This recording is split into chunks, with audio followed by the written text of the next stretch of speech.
Alright, what is going on, guys? So to start off this video, I figured I would give you guys a little bit of an explanation as to where I've been, why it's been taking me so long to upload, and kind of just where I'm at in life in general. So if most of you probably know, I graduated college in April, and since then I've kind of just decided that I wanted to switch something up, maybe do something different. So I decided to move to Maui, Hawaii with a couple of my buddies.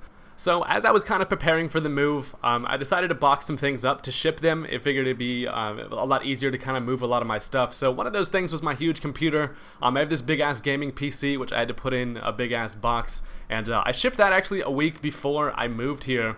I figured that would give it kind of like ample enough time to be able to ship. I was hoping at least that it would arrive kind of as I got here so I could start working on videos relatively immediately. Although USPS is pretty hot garbage, and it actually took a really long time to ship. It took a little bit over a month, I believe, and that was actually a pretty scary time. I was like, this is the most expensive thing I own other than my car, which is my computer. So I was kind of worried about that, but the good news is it is now here, and I can kind of go back to making daily uploads. So if you've been checking on my channel and realized that I haven't uploaded in a month, I haven't died or quit YouTube or really lost my interest in Pokemon at all. I just really haven't had the opportunity to work on anything. So I just wanted to kind of let you guys in on kind of why that's been happening. Basically, it's just shipping problems. But I got it now. It's all in one piece, luckily.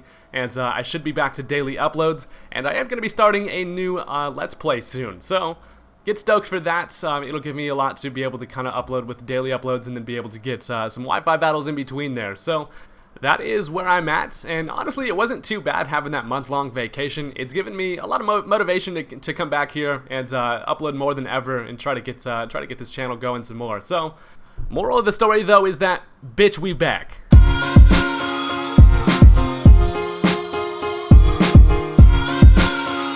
So, not gonna lie, it feels great to be back on the DS, get some new mons ready, build some new teams, and I'm ready to kind of just jump back into it. So, this is a PU match that I had against Ian from Twitter.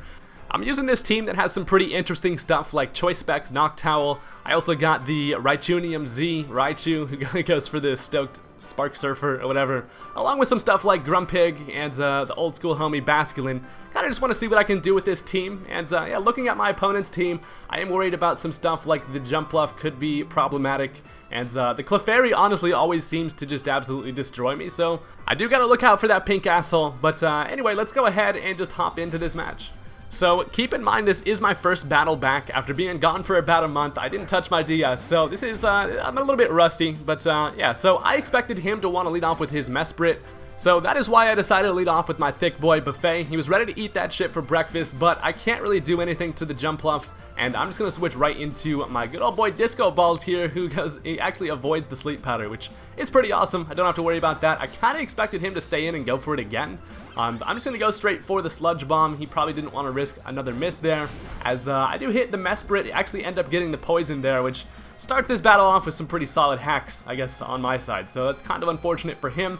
And at this point, I'm feeling pretty risky. I know that he's going to expect me to switch out. Like, there's no way I'm going to stay in on a Psychic Attack here, but I actually do expecting him to expect me to switch, and that actually works out perfectly because he goes for Ice Beam. I'm guessing he expected the Guzzlord to come back in. So that's pretty cool. I get a free layer of Toxic Spikes there, which is awesome. He doesn't have anything, at least that I can see, that can get rid of those, so that is pretty cool.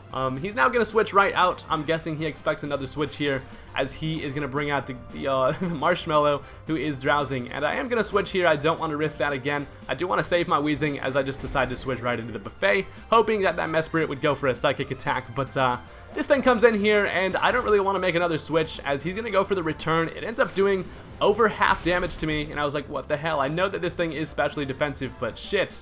That little koala fucker hurts. But I went for the Heavy Slam there. I get a critical hit, which is just more hacks, and it does a solid amount of damage, as I'm just going to switch right back into Disco Balls.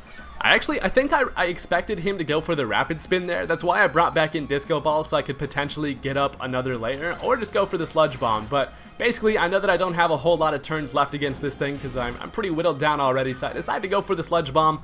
Unfortunately, it doesn't kill, but the good news, at least so far, is that he hasn't gone for the Rapid Spin, and then he just goes right for it, as I was thinking that. So I am at least able to live that with 7 HP. I decided to go for the Destiny Bond, which was kind of a dumb play there. I really should have just gone for the Sludge Bomb, being able to take it out, but it doesn't matter, because if he ends up killing me here, he will go down as well. So he goes for the Sucker Punch, as I'm going to go straight for the Toxic Spikes again, so I do get that layer back up. and the Destiny Bond is no longer in effect. He can rapid spin that away yet again, but he will have to basically just sack off his Kamala, as I'm just going to go for another Sludge Bomb here, but he just does go right for the return, and is going to take care of Disco Balls, and I do lose my physical defense wall pretty early, so I got to kind of work around that. But this is a good opportunity to go ahead and bring in my Raichu. I was expecting him to stay in and go for the Sucker Punch, which is why here I'm going to go for the Nasty Plot, as he is going to bring in the Clefairy. Obviously, he does have the Magic Guard ability, so he doesn't get hurt by the poison. I'm going to go ahead and think some nasty-ass thoughts, which raises my special attack 2 stages, and then I'm like, okay, if I'm going to have any hope to kill this damn Clefairy, I'm going to have to go for the Stoked Spark Surfer. So, with the +2 special attack, I figure I have a solid chance of knocking this thing out, depending on its EV spread here. So, I go ahead and surf on some fucking sparks, super gnarly, bro, getting pitted in that barrel, as, it actually doesn't end up knocking this thing out, and that shows me that he is fully specially defensive, and he's now going to go for a Wish. So, that kind of sucks. I expected the Protect here. If he was going to go for the Wish, I figure there's no reason for him to not Protect, so I'm going to go ahead and catch another nice little Nasty Plot there, as he actually doesn't go for the Protect and ends up just going for the Moonblast, which does get a critical hit. So his wish does come true, but the good news is with that last Nasty Plot, it is going to allow me to knock this thing out with one more Thunderbolt, which is awesome. So down goes the Clefairy. I was not ready to lose to a damn Clefairy today, so that is pretty damn great. So now he's going to bring in the Mesprit. He actually goes for the Healing Wish, which is a really good play here. It is going to sack off his Mesprit, and that is going to allow him to go right back into, I believe, the Kamala to be able to get right back to full HP. So this thing goes from pretty much dead and asleep to nice and healthy, yet still asleep. So I've got an interesting matchup here, considering I know that this thing has Sucker Punch like most Kamalas do. It's kind of risky for me to go straight for the attack, but I decided just to basically go for it, hoping that he overpredicts. I go for the Psychic. It knocks him down to red right where he was before the Healing Wish.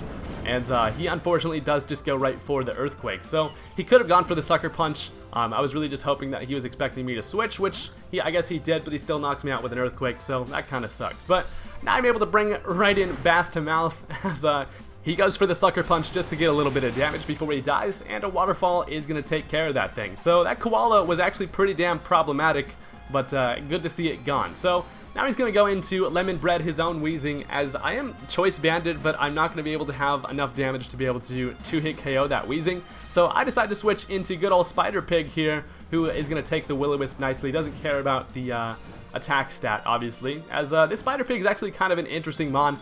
It's a special defense wall that capitalizes on Reflect. It also has Psychic and Toxic as well. So it's also got Whirlwind too to help with the Toxic Spike support. But basically, I'm going to go for the Reflect here, as I'm expecting him to bring in a physical attacker.